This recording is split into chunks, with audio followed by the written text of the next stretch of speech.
رفقای گل، حالتون چطور؟ میرسم خوش اومدید به ویدیو جدید و جذاب بچه دیگه. بچه اومدیم با ویدیوی بچه کاپس بازی هست. بچه بازی کاپس دشمن. بچه قبل از که این سراغ ویدیو حتما من بچه کانالمون رو دنبال کنید و لایک کنید.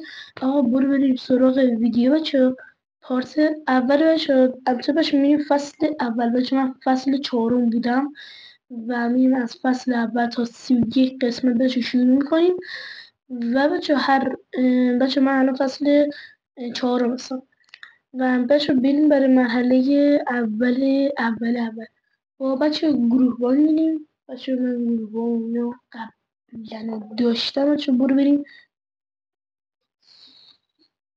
راقش. بچه خب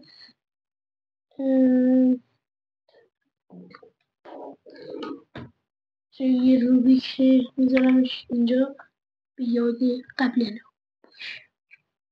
میذارم روی زمین. خب این بچه حرکت ها رو نشون میده اول بازی و میگه بلند شو، یعنی انتخاب دشمن بشین، یه بازی بشین. خب جون داریم، میتونیم این ور اون ورم بریم. خب الان بچه اینجا ببینید یکم باگی فکر کنم بچه بازیش. بچه دستم خوابید، من اینطوری بازی کنم بهتره. یه هیش رو میزنم بیش از کف زمین با قدرتش باشه خیلی زیاده. بچه قدرت زیاد باشه خیلی بهتره. آقا اینم بزنیم بکشیمش. در کل بچه مرحله اول بچه 4 نفر میکشیم و بچه بریم میخوره و بچه هر مرحله که میریم بچه هر مرحله بچه هر قسمتی که بچه از ویدیو میگیرم